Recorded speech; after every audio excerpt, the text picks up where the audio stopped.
Hi అండి, welcome to our channel Bhimavaram రుచులు. ఎలా ఉన్నారు ఫ్రెండ్స్? అందరూ బాగున్నారా? మేమైతే చాలా బాగున్నామండి. మీరందరూ బాగుండాలని మనస్ఫూర్తిగా కోరుకుంటున్నాను. ఈరోజు అండి రెసిపీ ఇది చూసారు కదా, పెసలండి.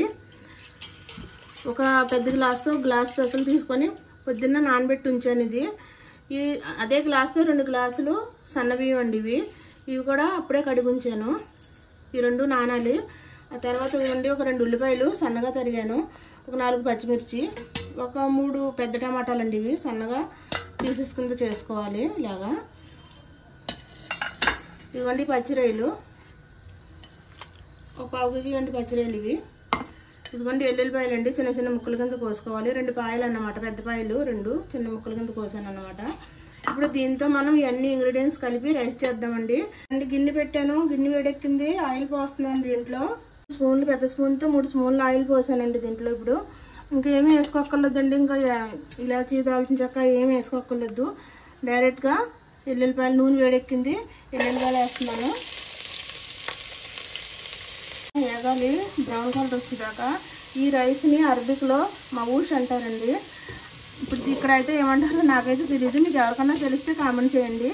ఇది అరబిక్లో అయితే మవూష్ అంటారు దీన్ని. ఈ రైసు పెసరలతో చేస్తారండి. అక్కడైతే ఎండ్రాయిలు వేసి చేస్తారు. ఇక్కడ మనకైతే ఆ ఎండ్రాయిలు మంచిగా దొరకవు కాబట్టి, స్మెల్ వస్తాయి కాబట్టి నేను పచ్చిరాయలు వేస్తున్నాను దీంట్లోనూ. ఇదిగోండి ఉల్లిపాయలు, పచ్చిమిర్చి. ఇప్పుడు చూసారు కదా, లైట్గా బ్రౌన్ కలర్ వచ్చింది కదా ఉల్లిపాయలు. అయితే పచ్చిరాయలు వేస్తున్నాను.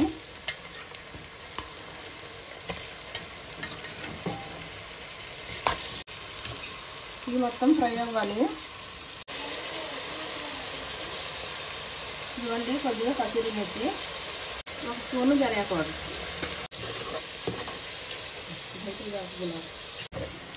చూడండి ఎలా ఫ్రై అయినాయో, ఇలా ఫ్రై అవ్వాలి. ఇప్పుడు దీంట్లో పెసలు వేసుకుందామండి.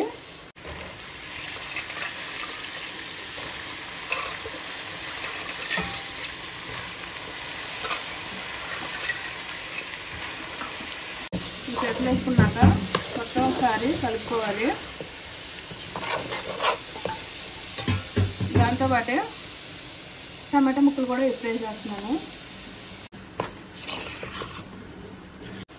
ఇదిగోండి ఉప్పు, ఉప్పు అండి. ఇది టేస్ట్కి సరిపడ్డా చూసేసుకోవాలి. ఇప్పుడైతే కొద్దిగా వేసాను, రుచి చూసి తర్వాత వేసుకుందాం. కొత్తిమీర. ఇప్పుడైతే ఇంకోసారి కలిపేసుకుందాం. ఇలాగ నాకు 10 నిమిషాలు పట్టిందండి ఇలాగ ఫ్రై అవ్వడానికి. ఇప్పుడైతే ఇది బాగా ఫ్రై అయిపోయింది.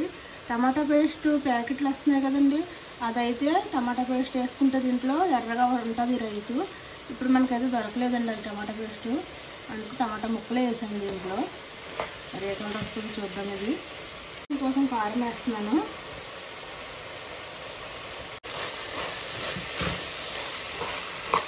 ఇది రైస్ అరబిక్ రైస్ అన్నాం కదండి. అరబిక్ రైస్లో అయితే కారం ఉండదు, మిరియాల పొడి ఒకటే వేసుకోవాలి. ఇప్పుడు మనకైతే ఇండియా వాళ్ళం కదా, మనం కారం లేకుండా అయితే తిన్నాం. దాన్ని బట్టి కారం వేసాను నేను.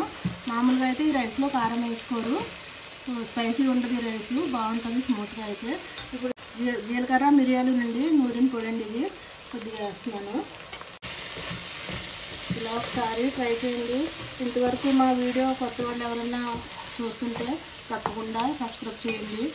వీడియో చూసి వెళ్ళిపోతున్నారు ఫ్రెండ్స్, తప్పకుండా లైక్ చేయండి ఫ్రెండ్స్. మీ లైక్ మాకు ఎంతో విలువైందండి. మీరు ఇచ్చే కామెంట్ కోసం ఎదురు చూస్తూ ఉంటాను నేను ఎప్పుడూ.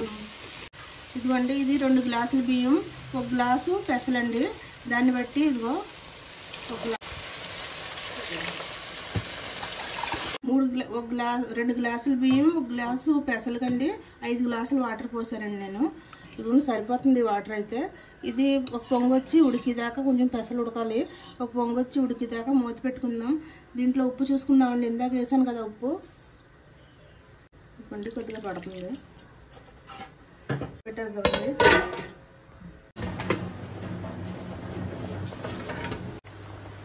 ఎందుకంటే ఉప్పు సరిపోయింది, ఇది బాగా ఉడికిపోయింది ఇదంతాను. ఇప్పుడు బియ్యం వేసేసుకుందాం దీంట్లో.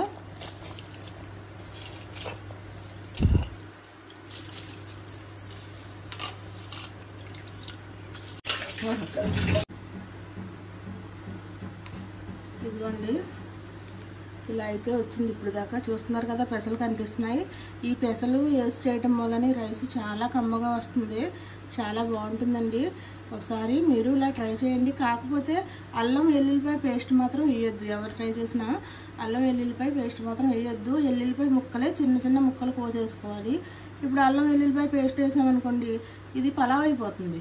అందుకు అది అల్లం మనం తగ్గించేయాలి. దీంట్లో వెల్లుల్లిపాయ ఒకటే వేసుకోవాలి, పుదీనా కూడా వేయకూడదు, కొత్తిమీర ఒకటే వేసుకోవాలి. దీంట్లో చాలా బాగుంటుందండి. దీని పేరు చెప్పాను కదా, మౌష్ అంట. మీకైనా తెలుసుంటే పేరు కామెంట్ చేయండి, ఓకేనా?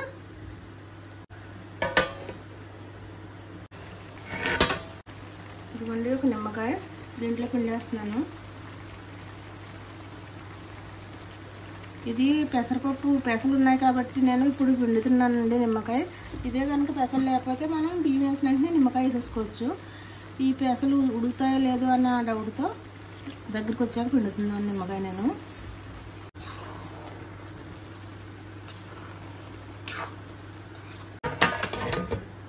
ఇదిగో చూడండి, వాటర్ అంతా ఇంకిపోయింది. ఇప్పుడు ఇది మనం సమానంగా చేసేసుకోవాలి. ఇలాగా నెయ్యి, ఇదిగోండి కొద్దిగా గరం మసాలా పెట్టేసి సిమ్లో పెట్టేశాను. తర్వాత చూపిస్తానండి దమ్ వచ్చాక. ఇదిగోండి రైస్ అయితే రెడీ అయిపోయింది. నేను స్టవ్ ఆఫ్ చేసేస్తున్నాను. ఇదిగోండి గరం గరం మౌష్ రెడీ అయిపోయింది. ఇది మూంగ్ దాల్తో చేసిన పచ్చిరొయ్యలతో చేసిన మౌష్ అండి దీని పేరు. ఇది చాలా బాగా వచ్చింది, టేస్టీగా వచ్చింది. ఈ రెసిపీ కనుక మీకు నచ్చినట్లయితే తప్పకుండా లైక్ చేయండి, షేర్ చేయండి, సబ్స్క్రైబ్ చేయండి. పక్కన బెల్ ఐకాన్ క్లిక్ చేయండి. మేము చేసే ప్రతి రెసిపీ మీ వరకు వస్తుంది. మరిన్ని మంచి రెసిపీలతోనండి మళ్ళీ కలుద్దామండి. బాయ్ అండి.